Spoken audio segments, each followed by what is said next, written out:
Hey everybody, welcome back. So we're here in the Fundamentals of Sequencing series on episode number 7, talking about the mtof object.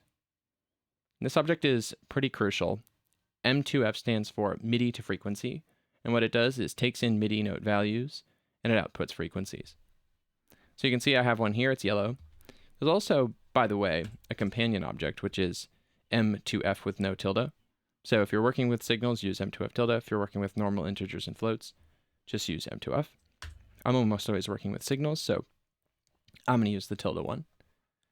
And what we have here in the patch is a multi-slider that's outputting some integers that represent MIDI note values between 60 and 71. We're storing those in a stash. We're going to look them up with the middle outlet of subdiv, and then we're going to pass those through the mtof object, and they'll be converted into frequencies.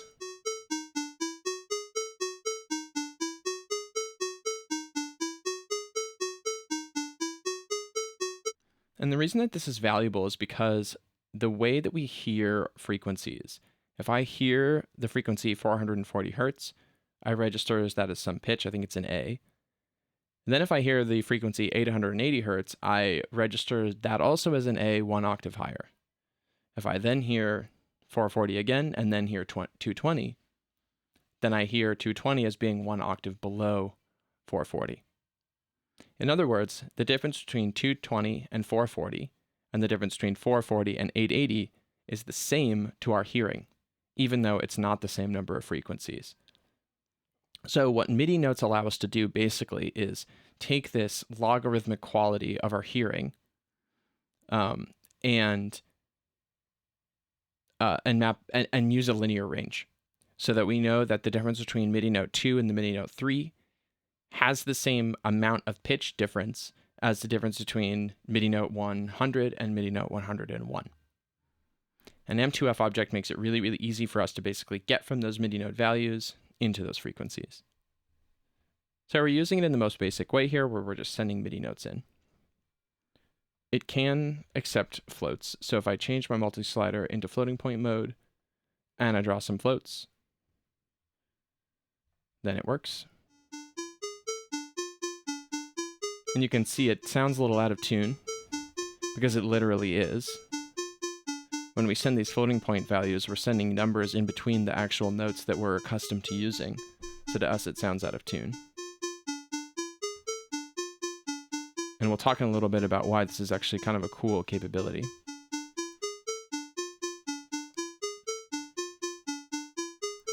And yeah, in this case, we just send it into a rect object, which generates a rectangle oscillator. We're going through a little low pass filter and then we're hearing the output. So that's the object used the most basic way. Another thing that's really useful to do with this object is to basically use the MIDI range for generating frequency values that we're using for purposes other than pitch, right? If I'm sending a frequency value into an oscillator, then I am expecting that I'm thinking about that as a pitch of some note that's being played. But if I'm using a filter and I want to be able to control that filter or modulate that filter, typically those are also taking a value in frequency. But I also, with a filter, want that same kind of linear control over the filter so that it actually makes sense to me. When I move the knob of the filter, I have a little bit better predictability over what it's going to do. So in this example, we're going to use the mtof object to control the modulation, basically, of the cutoff frequency of a filter. So here on the right side of the patch, we have an envelope. And you can see that visualized here, and it's actually doing two things now. One is what it was doing before, which is controlling the amplitude of the signal. And then the second is modulating the cutoff frequency of this low-res tilde object, which is a low-pass filter. So let's hear it. So you can kind of hear that 303-ish squelchiness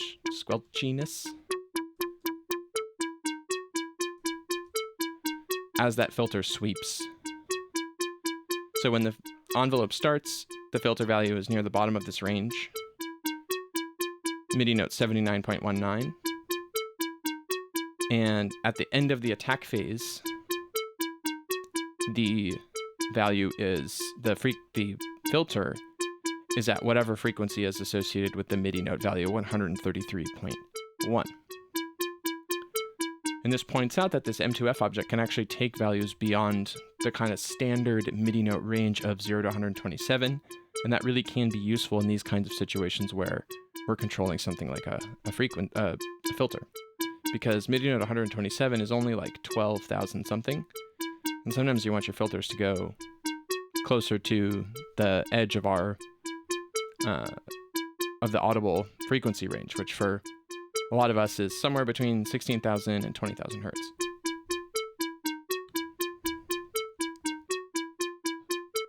So what's happening in this patch is we get the envelope, which is some value between 0 and 1. We pass it through this little set of objects here that just allow us to invert it. Let me show you what that sounds like. So now we're just flipping it around where the bottom of the envelope represents the top of the range and vice versa. And then we're scaling. So we're scaling this value, this range of 0 to 1 into the range of 0 to 127 or higher perhaps. And that output scaling range is defined by our R slider here. So we're scaling right now, we're scaling 0 to 1 to 79.19 to 133.1. And those are quote unquote MIDI note values that are getting passed into M2F, which is generating for us a frequency. So this has the effect basically of allowing us to treat this range of 0 to 1 that our envelope moves along as a linear range and gives us much more predictable results when we try to modulate the cutoff of this low pass filter.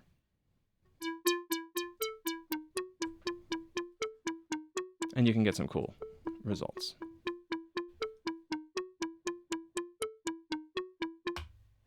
So that's the second way to use M2F, really, really useful. The last thing that we're going to talk about is something that is new to the object. In fact, for most of the history of Max and the most of history of M2F, these are pretty much the two things that I would have said you could do with it. But in Max 8.5, which came out pretty recently, so if you haven't updated Max in a while, go update it and then come back. Cycling 74 introduced support for Scala in the M2F object. What Scala does is basically allows us to define a scale really, really flexibly. So if you're, let's say, somebody who wants to be able to create music that uses scales from music from a non-Western part of the world, right? Places where people use scales that are not possible to be played with a normal keyboard, normal piano, or a normal MIDI controller. Or let's say that you're into really nerdy microtonal music. If you are interested in those ideas, or you're like Aphex Twin and you want to be able to make your own scales that are specifically tuned to frequencies that sound really good to your ears, Scala, in that case, would be useful to you because it basically allows you to sort of define what exactly that scale that you want to use is.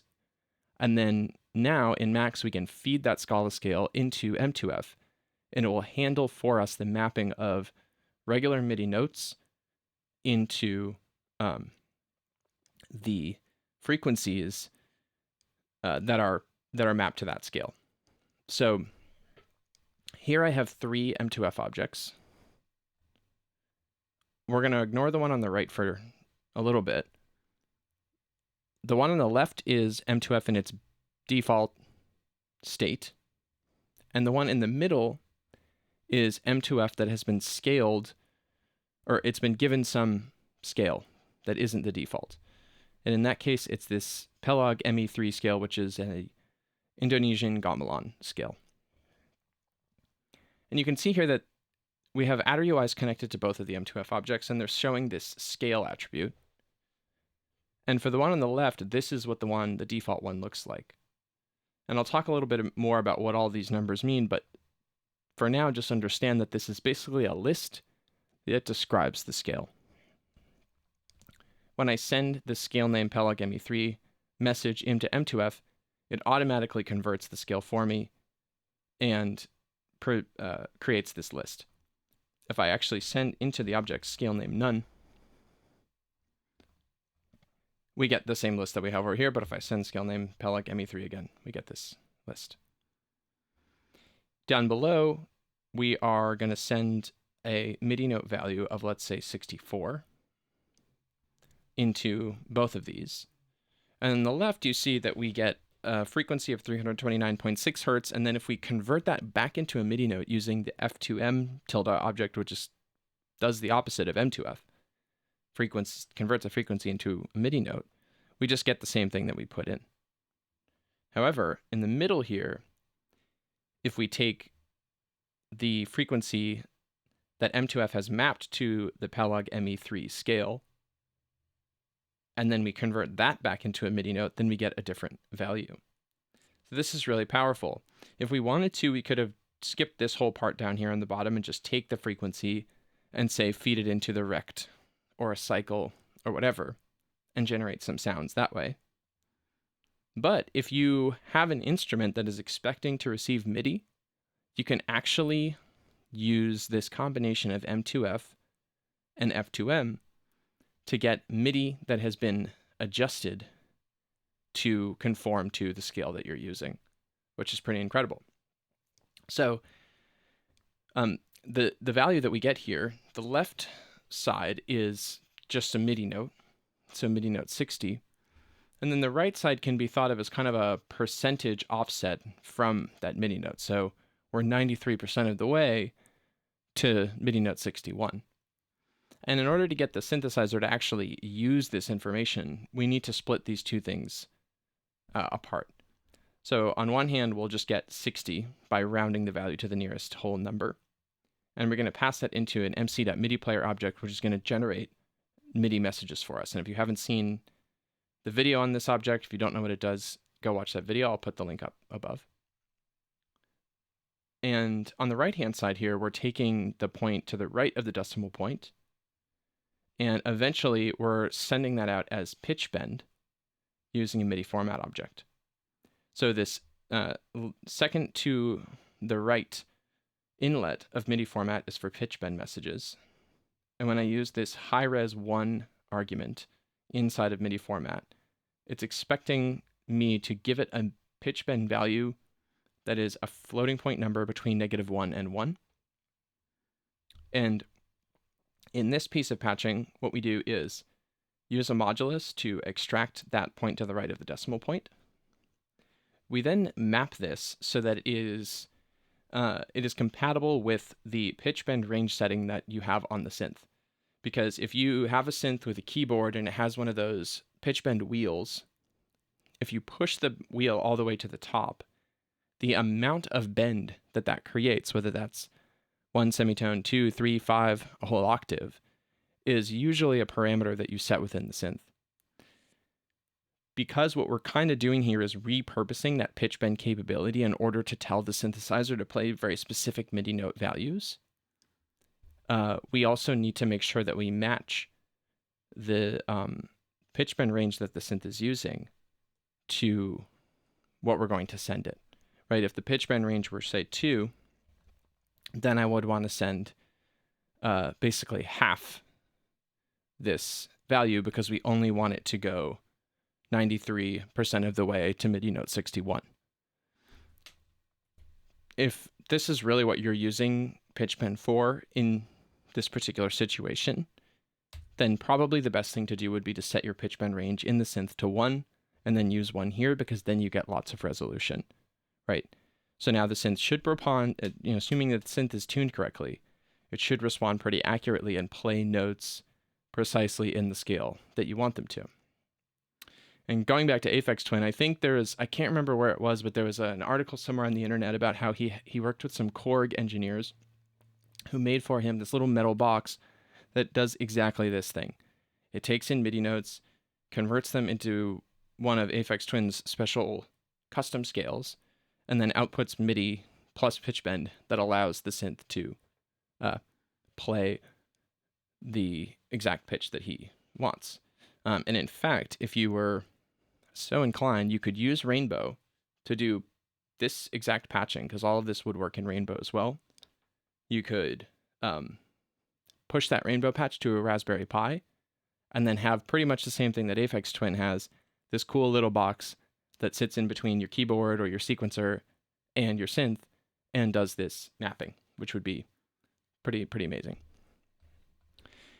So whether you're using a scale that comes from world music somewhere or comes from Harry Parch or something that you designed yourself, probably the easiest way to sort of describe that scale is to use a Scala file.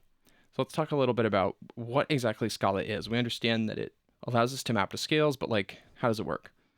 So I'm going to go to this About Scala homepage. So this is literally the homepage for the Scala project. And I'm going to go to this format page where it's going to describe the Scala scale file format. And here's an example Scala file. So the exclamation points here basically just mean that this row is a comment. So it tells whatever software is parsing this file to ignore those rows. But for us, it's useful. So the first thing is the name of the scale, or the name of the file. The next one is a description. The third one with no exclamation point is the length of the scale, which is an important piece of information. And then the rest of this is the actual scale. And so because we have a value of 12 here, we should expect there to be, I think, 12 values. 1, 2, 3, 4, 5, 6, 7, 8, 9, 10, 11, 12. Yep. And these values basically describe an offset. They describe sort of the pitch as an offset from the bass note in the scale. So there's kind of an implied bottom note here. And that's the first note in the scale, which might be, I don't know, 440 hertz. And then in this particular example, the second note in the scale is 76.049 cents, which is 1/100th of a semitone above that bass note. So a cent is a pretty precise way to describe pitch on a linear scale. So similar to what we were talking about with the MIDI notes, where each MIDI note represents a semitone and 12 MIDI notes make up an octave.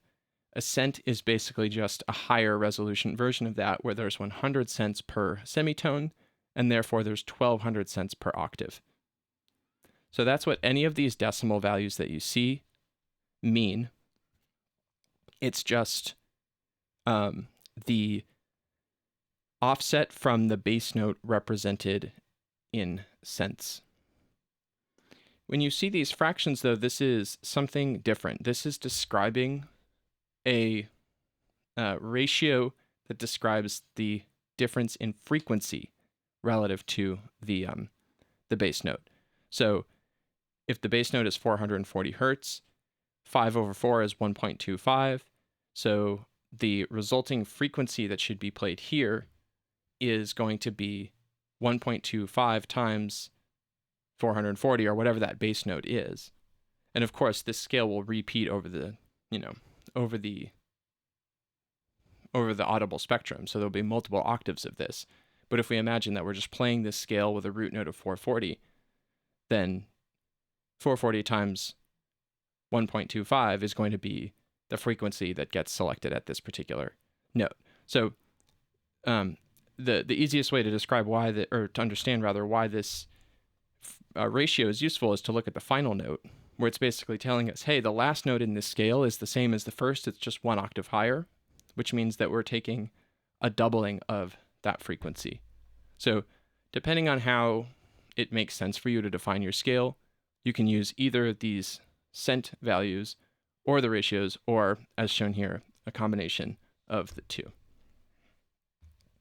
So when Max is using the mtof object to map MIDI notes to one of these scales, what it basically does is it takes this file and it reads it and it outputs it into this format. So this is basically that file kind of decomposed into a list that makes sense to the mtof object.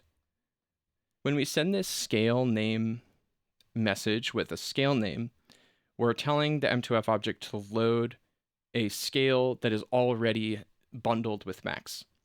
And the ones that are bundled you can find by clicking this button here. And again, this is on the Scala website, this Huygens Fokker Foundation. And it's a really, really long list of tons and tons of scales that are kind of the default scales that the Scala people offer.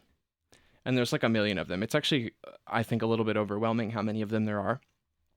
But there's some really cool stuff, like lots of African stuff from all parts of Africa, Persian, Indian, a lot of really cool Indonesian stuff, gamelan stuff, and then also some kind of more academic new music stuff if you're into that. Here's some gamelan things from Bali and other places. So, if you want to, you can kind of just work your way through these and listen to them and pick ones that you like, or if there's a particular kind of music that you like to listen to and you already know you like the sound of, then you can find some scales that perhaps approximate the sound of that music. So for example, here, this is a whole kind of gamelan section with a bunch of these pentatonic 5-tone scales. So yeah, pretty cool. If you want to be able to generate your own scales, you can do that. And the way that I recommend doing it is with this tool called Scale Workshop. So if you click this button, make your own scales in the patch, it will take us there. And this is made by a guy named Sevish, whose thanks we give for this pretty awesome tool. And the way that this works is we have kind of 3 columns here. The one on the left is where we'll actually create the scale. The one on the right shows us the MIDI note spectrum and will show us what the frequency of each of those notes is and some other information. And then on the right side, we have the output section. So I'm just going to load a preset. Let's say this Raga Coffee. And you can see that this scale actually is defined only using the ratios. And down here, this is a visualization of what those intervals look like. So the difference between this to this is something like that. And from this to this is something like that right there. So that's kind of a cool way to be able to actually see, well, what are those intervals? See them visually. This tuning section you can ignore, and I'll talk a little bit about how this whole thing works in a second, but they basically relate to some of these attributes of the mtof object, bass, ref, and mid, that I haven't talked about yet, but I will in just a moment. But know that if you're using Scale Workshop, you actually don't have to worry about these things because we're going to handle them inside of Max. If you were to set them here inside of Scale Workshop, they would provide information that it goes into this Scala keyboard mapping file that we're not going to be using. You can see that now that I've loaded this scale, we have over here in the center information that tells us what the frequency of each of these notes is, and some other useful information such as a sense offset relative to a kind of a middle note.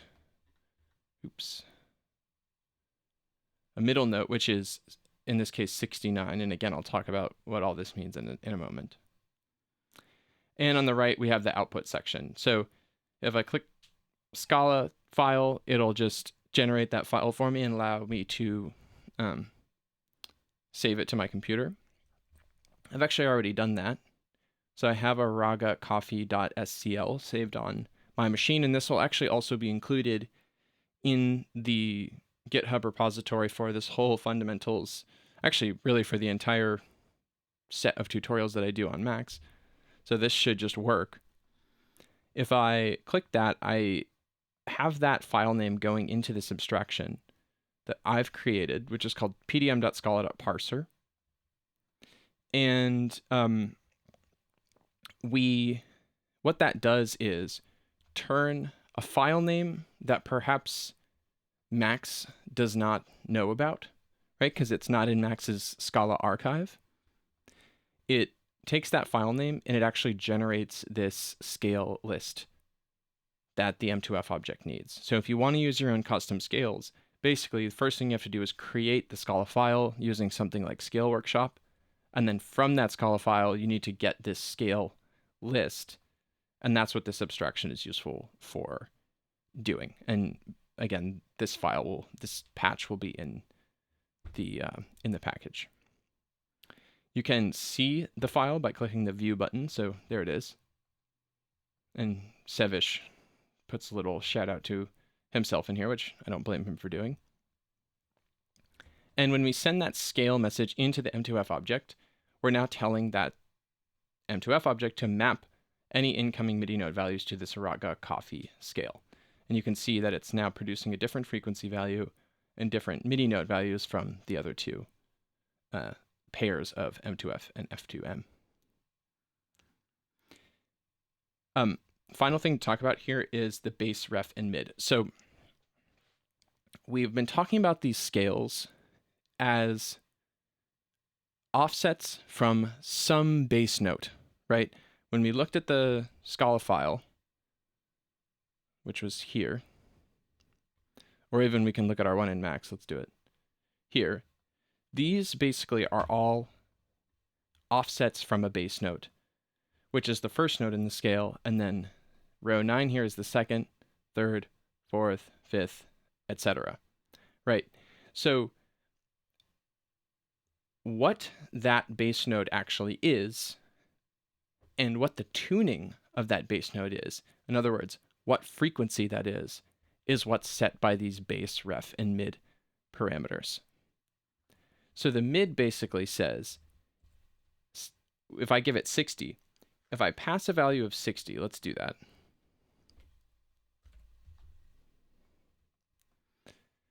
Then it's going to presume that that is the bass note in the scale. And if I give it 61, then it's going to take whatever frequency 60 is and multiply that by 9/8. And that's going to give us the correct frequency for that one. So 61 is the second note in the scale. Because this is a 7-note scale, if I go 60, 61, 62, 63, 64, 65, 66, 67 is again, MIDI note 67 is now going to be the beginning of the next octave. So in this keyboard mappings, the way that we have this set up, if you were using like a normal keyboard with black and white keys, it might get a little bit confusing because an octave is not 12 steps if you're not using a 12-step scale. Instead, it's, in this case, 7 or however many notes there are in the scale. I find this to be a useful way to work, particularly because, you know, I'm not a keyboardist myself, and I'm very often creating melodies, doing things like this, like creating a slider, where I just want each incremental MIDI note to represent the next note in the scale, and I don't care where the octave repeats. In fact, I want the octave to repeat when, you know, when the scale is done. But that's what that mid value does. It basically says what is one of the root notes in the scale, and then anytime you add this first value, the scale length, to that number, that's going to be the root note 1 octave up, or if you subtract that number, the root note 1 octave down. The bass and the ref attributes kind of work together. And what these do is they set the tuning for the entire scale. So we already know that in this particular example, the middle note is 60. And actually, let's change it to 69 because it'll be a little bit easier to understand. So now MIDI note 69 is the bottom of the scale. If I send MIDI note 70, then this is going to be the second note in the scale, right? But what frequency should 69 actually be? That's what's happening here. So we're saying make MIDI note 69 be 440 hertz, and then produce the rest of the scale based on that bass. So right now, because I'm sending the value of 69, you can see that actually all three of these are outputting a value of 440. But if I changed, let's say, the base value for this middle mtof object, and I change it to 500, now MIDI note 69 is associated with the frequency of 500, and it's pretty much shifted the entire scale accordingly. So the way that I would think about using this is in the context of just using your scale and wanting to say, oh, I want to play the Pelog ME3 in the key of, A or whatever, which doesn't make perfect sense, but I think you understand what I mean. You would use the mid value in order to basically transpose, maybe it isn't transposition, but shift the tonic of your scale. If you're looking to fine tune the entire scale by subtly shifting the entire scale along the frequency spectrum, that's what the bass is for. And typically you wouldn't have to move it very much in order to hear the difference. By default, the object is going to ship with the middle note set to 60 and the reference note set to 69. If we go back over to Scale Workshop, you can see that they provide a base frequency, so 440, so that's the same as our base value. And then they have this MIDI note for base frequency, which is this ref and the mid. It's actually both. So Scale Workshop just presumes that you're going to have these two things be the same thing, which makes some sense. Max separates them from one another. But if I change this, so let me say make this 500, you can see that the values over here will actually change. So now MIDI note 69 is 500, and it will tell me what the frequencies are for all those other notes. One other thing to point out is if you are using a scale that has fewer than 12 notes in it, then you're going to get a lot of octaves out of the normal 0 to 127 range, and you start to end up with MIDI notes that actually are like way higher than you can even hear. So for example, MIDI note 107 is 21,000 hertz, so 21 kilohertz, which is probably too high for you to even hear it. Similarly, if we were to use a really big scale, let me see if I can find one. Yeah, like a 22 equal temperament. Oh no, that's not correct. Oh, 43 tone. It's really wacky, and MIDI note 127 is only 1,120 hertz. So something to keep in mind if you're, that the number of notes in your scale influences sort of how the MIDI range works. Because again, like I said, we're just making maximum use basically of all of the available MIDI notes, where each incremental MIDI note is just another note in the scale. I think that is it for that. If you have any questions, put them in the comments down below. Yeah, that's it for today. Have a great time, and see you next time. Bye-bye.